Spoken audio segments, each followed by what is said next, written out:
விதின்னு பேர். பிரம்மா எழுதக்கூடிய எழுத்து, நெத்தியில் எழுதியிருக்கக்கூடிய எழுத்துக்கும் விதின்னு பேர். அந்த விதி தான் வினைன்னு சொல்கிறோம். ஏற்கனவே செஞ்சுருக்கக்கூடிய கர்மாவுடைய பலன்தான் இந்த ஜென்மாவில் விதியாக வருது. இது ரொம்ப முக்கியமான ஒரு விஷயம். ரொம்ப பேருக்கு இது புரியறதில்லை. நம்ம சனாதன தர்மத்தில் we are very fatalistic in our view. எல்லாத்தையும் விதி விதின்னு சொல்லிவிடுறோம். நம்ம ஹியூமன் எஃபர்ட்டுக்கு முக்கியத்துவம் கொடுக்கலேன்னு நினச்சின்னு இருக்கா. ரொம்ப நாள் முன்னாடி ஒருத்தர் இந்த சந்தேகத்தோடு மேல்நாட்டிலேருந்து வந்த ஒருத்தர் ஸ்ருங்கேரியில் 34வது ஆச்சாரியாளாக இருந்த சந்திரசேகர பாரதி மகாசுவாமிகள்கிட்ட போனேன். இப்படி உங்கள் சனாதன தர்மத்தில், ஹிந்து மதத்தில் விதி எல்லாமே விதிச்சிருக்குன்னு சொல்கிறேன். அப்போ நாம் செய்யக்கூடிய பிரயத்னத்துக்கு உழைப்புக்கு ஒன்றும் மதிப்பே இல்லையான்னு கேட்டார். அவள் சாஸ்திரங்களில் அப்படியே கரைச்சி குடிச்சிருக்கா. பெரிய ஜீவன் முக்தா ஞானி வேறு. இப்போ விதின்னு சொல்கிறையே அது எப்படி வருதுன்னு கேட்டார். அவர் வாக்குலேருந்து ஆன்சரை எலிசிட் பண்ணிவிட்டார்.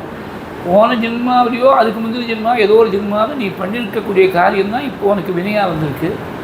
இந்த ஜென்மாவில் பண்ணக்கூடிய கர்மா தான் அடுத்த ஜென்மாவில் உனக்கு விதியை தீர்மானம் பண்ண போகுது. அப்போ விதிக்கும் மனுஷனுடைய பிரயத்தனத்துக்கும் வித்தியாசம் இல்லையே. Human effort is nothing but tomorrow's fate. Today's effort is tomorrow's fate and today's fate is yesterday's effort. அந்த டென்ஸ் தானே, past tense, present tense, future tense தான் மாறுறதே தவிர அந்த எசன்ஸில் ஒன்றும் வித்தியாசம் இல்லை. புருஷகாரம்னு சொல்லுவோம். ஹியூமன் எஃபர்ட்டை புருஷகாரம்னு சாஸ்திரங்கள்ட்ட சொல்கிறது. அந்த புருஷகாரம் தான் விதியாக மாறி இருக்குது. அதனால் விதியை மாற்றணும். விதியை மதிகால் வெல்லலாம்னா என்ன அர்த்தம்னா, நீ தப்பான மார்க்கத்தில் போய் ஒரு கஷ்டத்தை you are invited suffering upon your self. அந்த சஃபரிங் மறுபடியும் வராமல் இருக்கணும்னா பாதையை ரூட்டை மாற்றி யூட்டர்ன் எடுத்து சரியான பாதையில் புண்ணியகர்மாவாக இன்னும் கொஞ்சம் அதிகமாக செஞ்சுவிட்டா அந்த எந்த அளவுக்கு நீ பாபம் பண்ணிருக்கியோ அதை விட அதிகமாக புண்ணியம் பண்ணி தான் இதை ரிவர்ஸ் பண்ணி ஆகணும். வேறு வழியே கிடையாது. நீ ஒரு தப்பான பாதையில் போயிட்டேன், 10 கிலோமீட்டர் போன உடனே ராங் ரோடில் வந்துட்டோன்னு தெரிஞ்சுது. உடனே யூட்டர்ன் எடுத்து அந்த 10 கிலோமீட்டர் திரும்பி வந்து தானே ஆகணும்.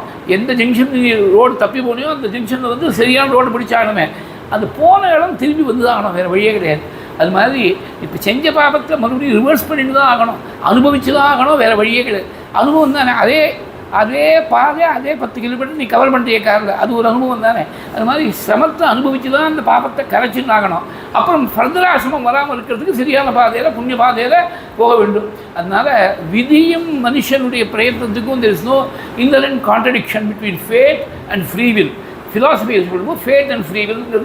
It has been a classical question in philosophy.